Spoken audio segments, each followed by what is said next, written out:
Right now, we're going to have Wosny Lambre, Big Woz, the Haitian sensation, joining us now. Is my camera good? Is my Your camera's good, man. You're good. Okay, good. Cool. Let me introduce you for a second. Okay. You can find Woz's work at The Athletic, where he hosts great podcasts, including Hoops Adjacent, which I'm addicted to, with David Aldridge. And he writes, as you can also catch him on Count the Dings, including on Woke Bros that we co-host with Nando Vila. So Woz is all over. Woz, thanks for doing this. Thanks for being here. Thanks for having me, guys. I'm really excited to be here with you guys, man. Obviously, big fans and friends of both of y'all, so this is going to be fun. So yeah, we haven't been together since we did live show. Yes. A very legendary night for me in the annals of our friendship, Mike, as I was, oh, definitely. I was on one, as they say, as the kids say these days. So I was. No one has been more drunk at a TMBS live show. Oh my gosh, that was amazing! It was amazing. You were having a good time. That's all that matters. It was great. The TMBS community, man, like guys had like mangoes freshly picked from their home farms and stuff. It was like, I don't know, it was just a great sort of utopic night and community. I loved it, man. That was one of my favorite nights out here in LA. Yeah, it was a lot of fun. So I'm glad you're on the show today. We actually wanted you on the show a week ago. I proposed it to Michael because you had such interesting perspectives on, the NBA and how like the power structure has changed a little bit when it comes to the players versus the owners and managers. We're going to talk about that later because I think that, what we're seeing with worker demands in this country, it certainly like applies to that discussion. But I also think that it's awesome that you're on the show today to help us kind of like dissect what's been happening in the country. And there was this really great interview with Cornel West yesterday on Anderson Cooper's show that we wanted to just talk about, show the audience and discuss because, and I know, Michael, you agree with this. Cornel West has a way of crystallizing what's happening in the country and communicating it in a way that I think just has broad appeal that speaks to everyone. And that's really important. So why don't we do it? Let's go to the first clip. And in this first clip, he talks about why it is that we're seeing people take to the streets right now. Now you've got a younger generation of all of these different colors and genders and sexual orientations saying, we won't take it any longer. But you know what's sad about it though, brother? At the deepest level? It looks as if the system cannot reform itself. We've tried black faces in high places. Too often our black politicians, professional class, middle class, become too accommodated to the capitalist economy, too accommodated to the militarized nation state, too accommodated to the market-driven culture tied with celebrity status, power, fame, all of that superficial stuff that means so much to so many fellow citizens. And what happens? What happens is we got a neo-fascist gangster in the White House who really doesn't care for the most part. You got a neoliberal wing of the Democratic Party that is now in the driver's seat with the collapse of Brother Bernie, and they don't really know what to do because all they want is show more black faces, show more black faces. But oftentimes these black faces are losing legitimacy too, because the Black Lives Matter movement emerged under a black president, black attorney general, and black Homeland Security, and they couldn't deliver, you see? That was incredible. Right. Man, what's so interesting about that is last night, the Atlanta PD, I guess the Atlanta power structure, they made T.I. and Killer Mike, two, prominent black rappers, big in the Atlanta community. They made them get up at a press conference and ask the guys to stop. And T.I.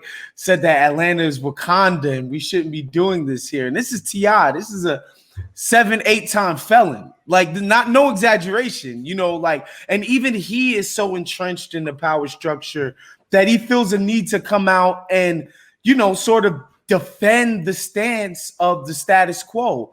And Dr. West is right. A lot of times you get so entrenched within the structure in that, you become as richer than you ever dreamed. You get to be in rooms with the most influential people that you never imagined you'd be in those rooms.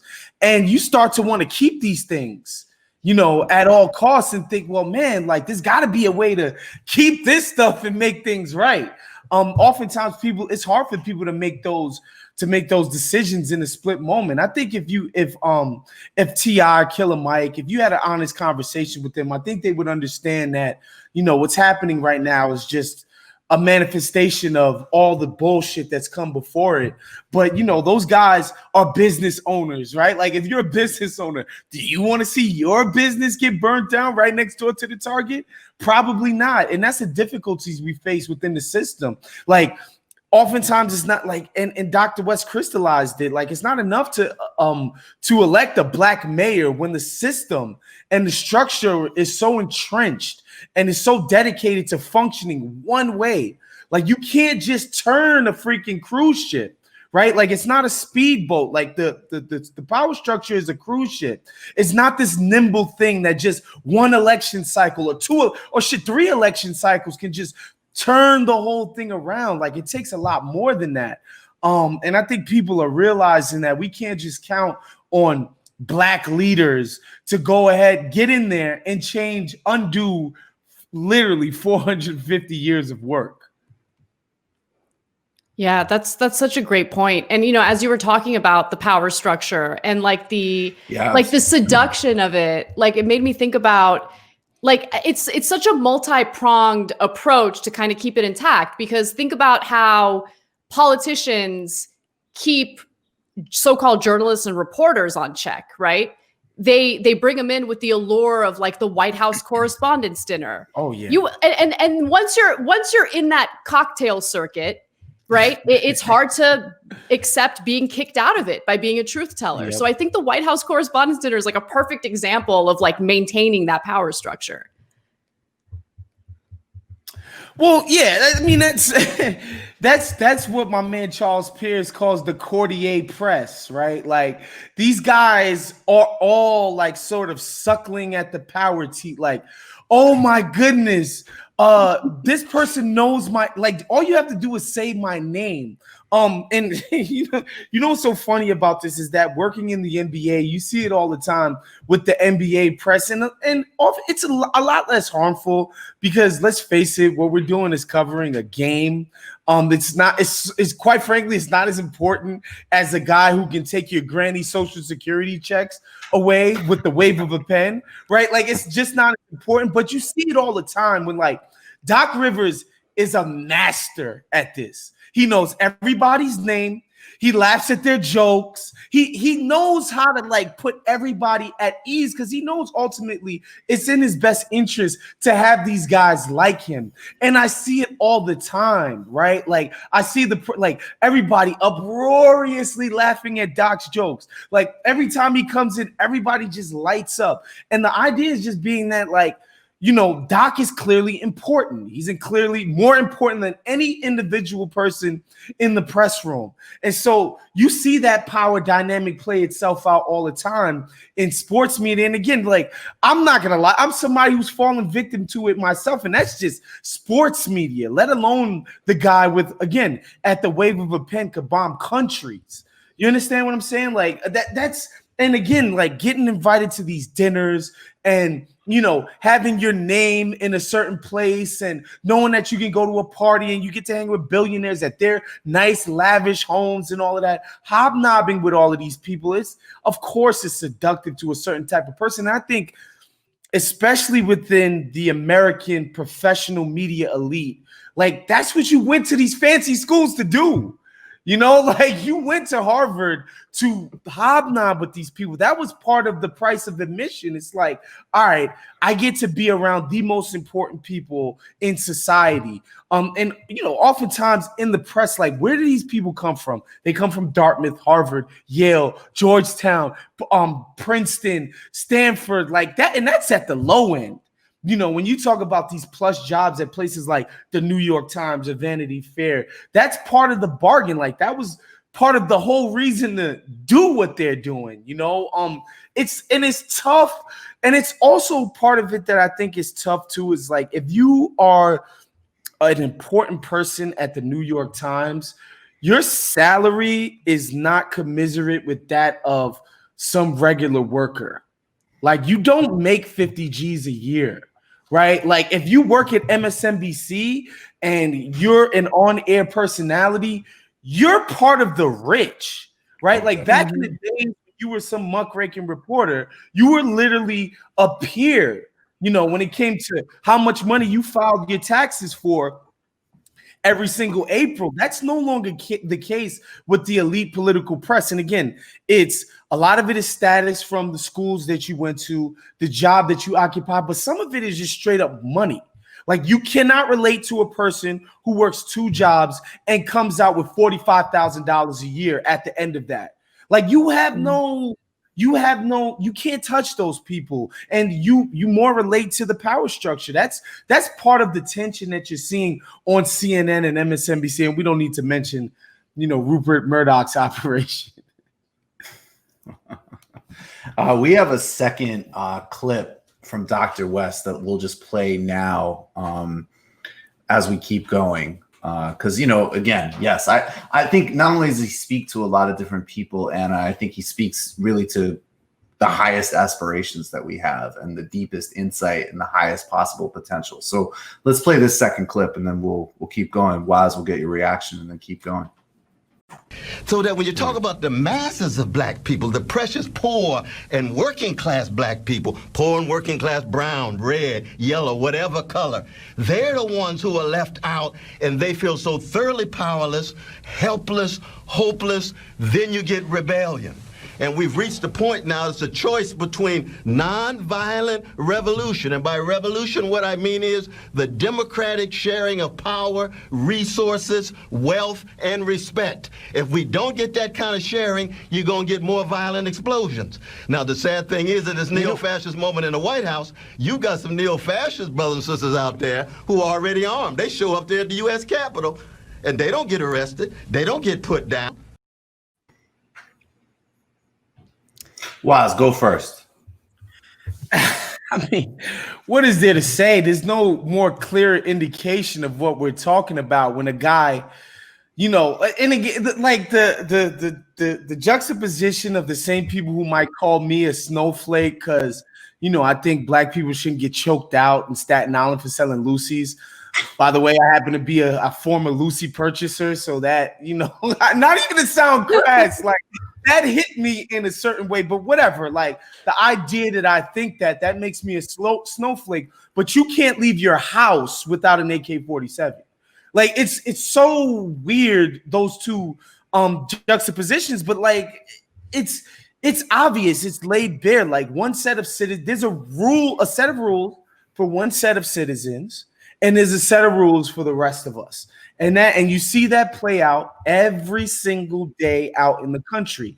Oftentimes, it's tough for me as a black person to be like, man, I would love for us to get super armed and scare the shit out of white people, right?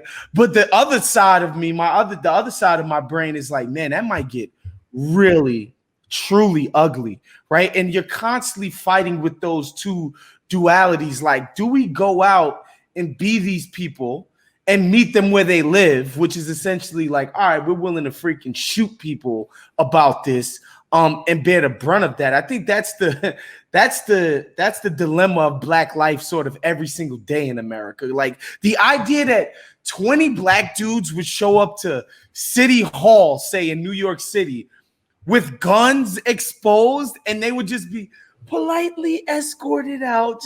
Let's just walk right out of this building. It's okay. We'll talk about this another time. That would never happen. That just, like, you can't even fathom that as a reality. Yeah, it's so true. And just like the go ahead, Michael. I'm sorry, guys. I think I'm on a little delay. I'm sorry about that. So yeah, I think everything you say, of course, makes complete sense. And I think I mean, there's a couple of different things that I want to get to out of that, but let me just start with first. Like, I think it's when you look at the police response to these different things that are happening across the country, there is just this very clear dimension to them. Like, they're policing ideology, essentially. So it's like, in addition to the race component, which is at the forefront and obvious, it's like, if your actual position was, we're here theoretically to keep some sort of stability, some sort of stasis, then what happened at Michigan is a fundamental threat to the whole operation of things, period, right? Like that, you literally stopped the state legislature from functioning because you became like jeopardizing people's health in a pandemic, carrying heavy artillery. Done, full stop.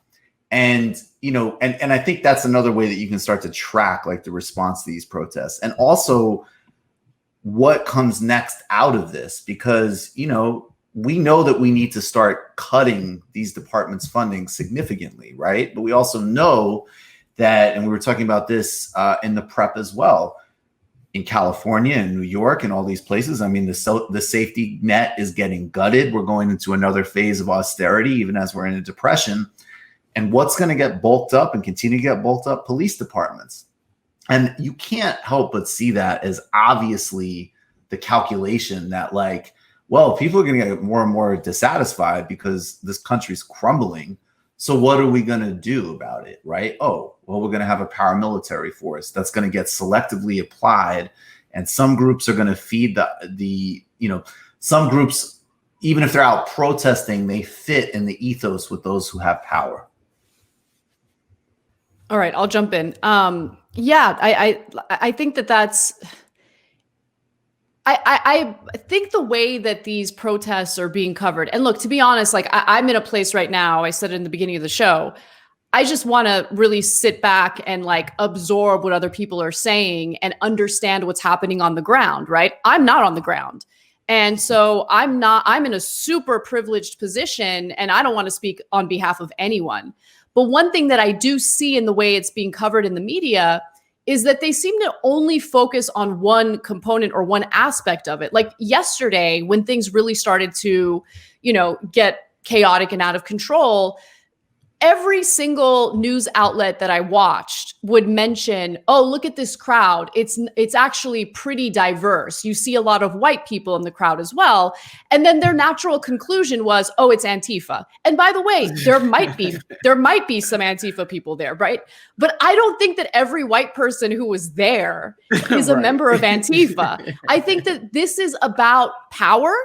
I think this is about inequality. I think this is about the incessant austerity that we've experienced in this country, while the funding for our military and our police force has continued to climb.